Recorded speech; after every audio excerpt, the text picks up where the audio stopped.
5 రోజులు భారీగా ఉష్ణోగ్రతలు పెరగనున్నాయని అన్నారు హైదరాబాద్ వాతావరణ కేంద్రం అధికారులు. గత ఏడాదితో పోలిస్తే ఎండలు దంచుకొడుతున్నాయని అన్నారు.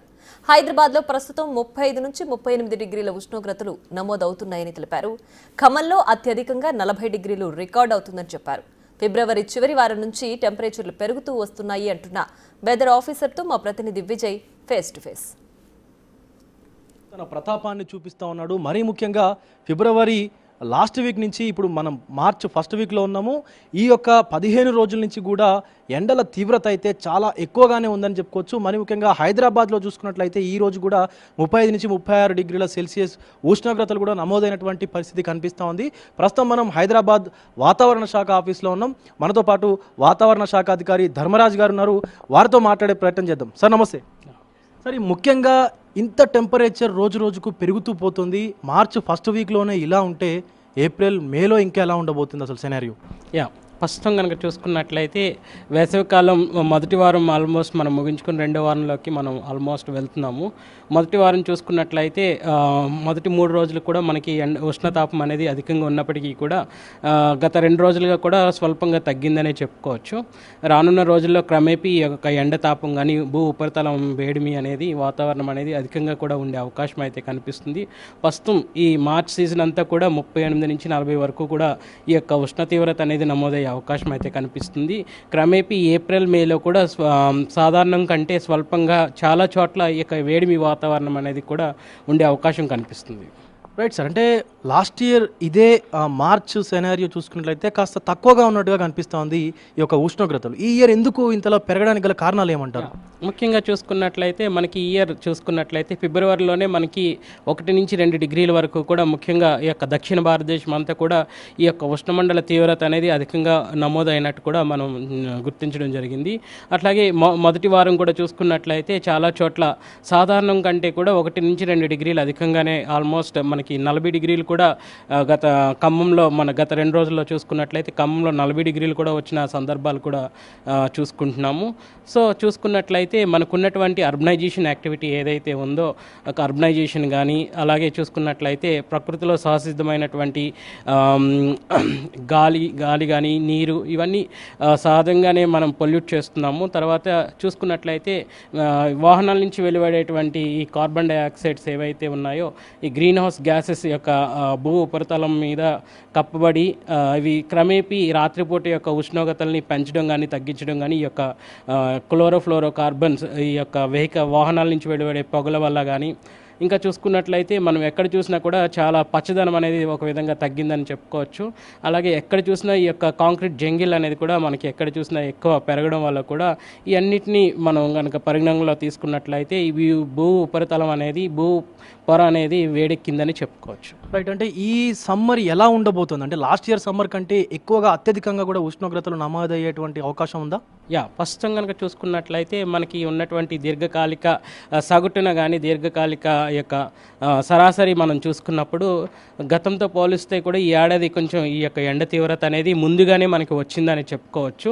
ఎండ తీవ్రత యొక్క గణాంకాలు మారకపోయినప్పటికీ కూడా అధికమైనటువంటి గణాంకాలు అనేవి మొదటి వారంలోనే మనం చూడవచ్చు. ఆల్మోస్ట్ 40 వరకు కూడా ఈ యొక్క టెంపరేచర్స్ అనేవి రావడం, అంటే ఈ యొక్క నెలాఖరు వరకు కూడా చూసుకున్నట్లయితే ఈ గణాంకాల యొక్క సగటు అనేది ఆల్మోస్ట్ 38 నుంచి 40 వరకు కూడా ఉండే అవకాశం అయితే ఉంది. నెల చివరి వారాల్లో మాత్రం ఈ యొక్క ఎండ తీవ్రత అనేది కొంచెం అధికంగాను ఈ యొక్క అధికమైనటువంటి ఉష్ణమండల తీవ్రత అనేది అధిక ప్రాంతాల్లో కూడా వ్యాపించే అవకాశం కూడా కనిపిస్తుంది. హైదరాబాద్లో చూసుకున్నట్లయితే గతానికంటే కూడా ఈ సగటు అనేది చాలా ఎక్కువగా ఉంది.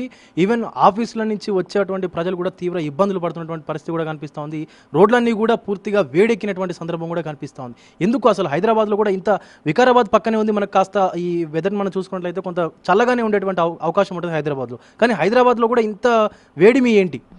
చూసుకున్నట్లయితే దీర్ఘకాల సగటు కానీ సరాసరి కనుక చూసుకున్నట్లయితే మన దక్షిణ తెలంగాణలో కనుక చూసుకున్నట్లయితే గత సంవత్సరంతో పోలిస్తే ఈ యొక్క సంవత్సరం దక్షిణ తెలంగాణకి అధికమైనటువంటి ఉష్ణ తీవ్రత అనేది ఉంటుంది. అట్లాగే మధ్య తెలంగాణలో కూడా హైదరాబాద్ చుట్టుపక్కల పరిసర ప్రాంతాల్లో కూడా ఈ వేడిమి వాతావరణం అనేది కూడా మనం చూడొచ్చు. ముఖ్యంగా చూసుకున్నట్లయితే హైదరాబాద్ చుట్టుపక్కల పరిసర ప్రాంతాలు నగరంలోనే కనుక చూసుకున్నట్లయితే ఎక్కడ చూసినా జనసాంద్రత గతంతో పోలిస్తే పెరిగిందని చెప్పుకోవచ్చు. అలాగే మనం వాడేటువంటి వాహనాల యొక్క ఇది కూడా ఉపయోగకరమైనటువంటి వాహనాల ఉపయోగం కూడా పెరిగిందనే చెప్పుకోవచ్చు. అట్లాగే చూసుకున్నట్లయితే నగరం చుట్టూ కూడా చూసుకున్నట్లయితే ఈ యొక్క ఇంధనం ఉత్పత్తి కానీ ఇక ఇండస్ట్రీస్ నుంచి వచ్చేటువంటి పొగ ఈ యొక్క ఇవి కూడా గాలిని కలుషితం చేస్తున్నాయి అనేసి ఒక విధంగా ఈ యొక్క ఉపరితలం వేడెక్కడానికి కారణమని కూడా చెప్పుకోవచ్చు. రైట్. ఇప్పుడు వడగాల్పులు అసలు మేలో అలాంటి సందర్భాల్లో వస్తూ ఉంటాయి, మే నెలలో, మే మధ్య నెలలో చివరి రోజుల్లో. కానీ మార్చి మొదటి వారంలోనే వడగాలుపులు వచ్చేస్తున్నటువంటి పరిస్థితి కనిపిస్తూ ఉంది. ఈవెన్ పల్లెటూళ్ళలో కానీ హైదరాబాద్లో కూడా ఆ తీవ్రత అనేది తెలుస్తూ ఉంది. అసలు ఎందుకు ఇట్లా మారుతూ ఉంది, కారణాలు ఏంటంటారు సార్? ప్రస్తుతం కనుక చూసుకున్నట్లయితే మనకున్నటువంటి దీర్ఘకాల సగటు కానీ దీర్ఘకాల సరాసరి కనుక తీసుకున్నట్లయితే ప్రస్తుతం ఎండవేడిమి అనేది అధికంగా ఉంది అని చెప్పుకోవచ్చు. ఎప్పుడైతే ఎండవేడిమి అధికంగా ఉన్నప్పుడు గాలిలో తేమ శాతం తగ్గుతుంది.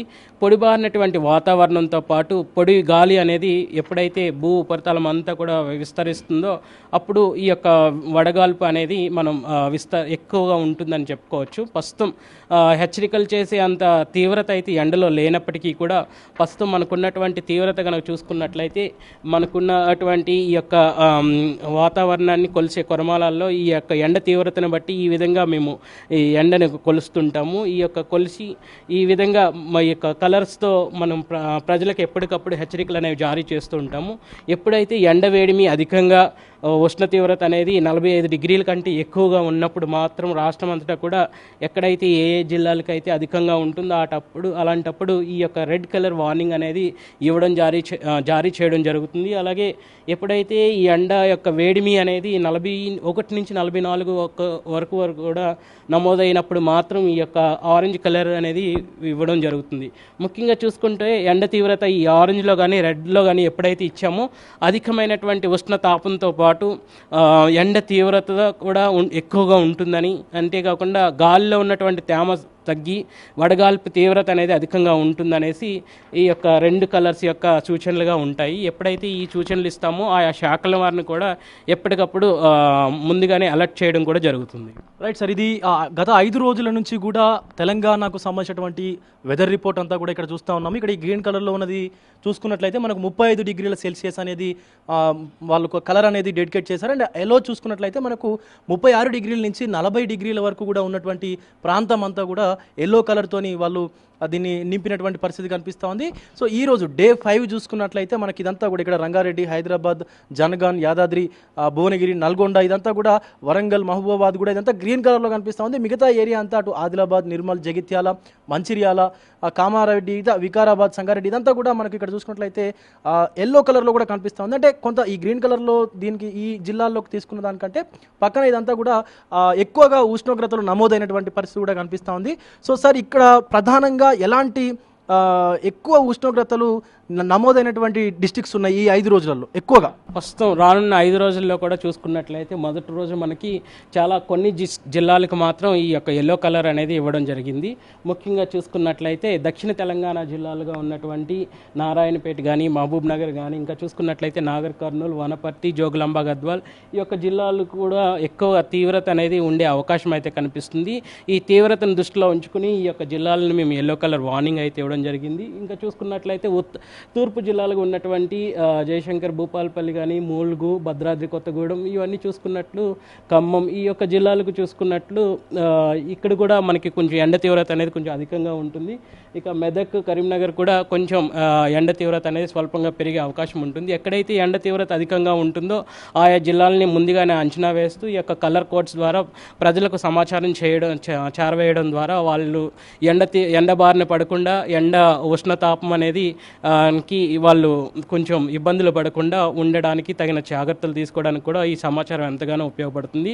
మొదటి 2 రోజులు చూసుకున్నట్లయితే ఉష్ణతాపం అనేది కొంచెం స్వల్పంగా తగ్గినప్పటికీ క్రమేపీ ఇది 3వ రోజు నుంచి చూసుకున్నట్లయితే క్రమేపీ ఈ యొక్క ఎల్లో కలర్ అనేది పెరగడం చూస్తున్నాము. సో ఎండ తీవ్రత అనేది క్రమేపీ ఈరోజు 7, 8, 9వ తారీఖు నుంచి కూడా చూసుకున్నట్లయితే క్రమేపీ ఎండ తీవ్రత అనేది తెలంగాణ రాష్ట్రం అంతటా కూడా పెరిగే అవకాశం కనిపిస్తుంది. సో రైట్, ఇది పరిస్థితి. థ్యాంక్ యూ సార్ ధర్మరాజ్ గారు. సో రానున్నటువంటి 5 రోజుల్లో కూడా ఈ ఎండ తీవ్రత అనేది పెరిగేటువంటి అవకాశం కూడా కనిపిస్తూ ఉంది. మొదట ఆ గ్రీన్ కలర్ ఏదైతే ఉందో అది తక్కువగా ఉన్నటువంటి ఉష్ణోగ్రతలు తక్కువగా నమోదైనటువంటి జిల్లాలన్నమాట ఈ రోజుది అది. సో నెక్స్ట్ ఈ 4 డేస్లో కూడా రానున్నటువంటి 4 రోజుల్లో మొత్తం తెలంగాణ అంతటా కూడా సో ఈ మధ్య రాష్ట్రాలు మధ్య జిల్లాలు ఏవైతే ఉన్నాయో హైదరాబాద్, రంగారెడ్డి, సిద్దిపేట, జనగాం, యాదాద్రి, అలాగే నల్గొండ, ఇక వరంగల్, మహబూబాబాద్ ఈ 4-5 జిల్లాల్లో మాత్రమే కాస్త స్వల్పంగా కనిపిస్తూ ఉన్నాయి. మిగతా మొత్తం చూసుకున్నట్లయితే మొత్తం కూడా ఎల్లో కలర్ కనిపిస్తూ ఉంది. మనకు 36 నుంచి 40 డిగ్రీల సెల్సియస్ ఉష్ణోగ్రతలు కూడా నమోదయ్యేటువంటి అవకాశం కూడా కనిపిస్తూ ఉంది. మనకి ఇక్కడ ఇందాక సార్ ఎక్స్ప్లెయిన్ చేసినట్టు కనిపిస్తూ ఉంది. 35 డిగ్రీలు ఉంటే గ్రీను, 36 నుంచి 40 డిగ్రీలు ఉంటే ఎల్లో కలర్, అలాగే 41 నుంచి 44 డిగ్రీలు వేడి అంటే ఆ ఉష్ణోగ్రత నమోదైతే ఆరెంజ్, అలాగే 45 డిగ్రీల కంటే ఎక్కువ ఉష్ణోగ్రతలు నమోదైతే మాత్రం ఖచ్చితంగా అది రెడ్గా వాళ్ళు పరిగణిస్తూ ఉన్నారు. ఇప్పటికే జిల్లాల వారీగా కూడా ఆయా శాఖలకు సంబంధించినటువంటి అధికారులందరినీ కూడా అప్రమత్తం చేసినట్టుగా కూడా వాతావరణ శాఖ అధికారులు అయితే చెప్తా ఉన్నారు. సో ఎందుకైనా మంచిది, ప్రజలు ఎవరు కూడా అవసరం ఉంటేనే బయటికి రావాల్సినటువంటి పరిస్థితి కూడా కనిపిస్తూ ఉంది. ఎందుకంటే అటు పెద్దలు ఇటు చిన్నపిల్లలు కూడా ఈ వేడికి తట్టుకోలేని పరిస్థితి కనిపిస్తూ ఉంటుంది. కాబట్టి ఖచ్చితంగా తగు జాగ్రత్తలు తీసుకోవాల్సినటువంటి అవసరం అయితే ఎంతైనా కనిపిస్తూ ఉంది. కెమెరామెన్ పవన్తో విజయ్, బిగ్ టీవీ వాతావరణ శాఖ.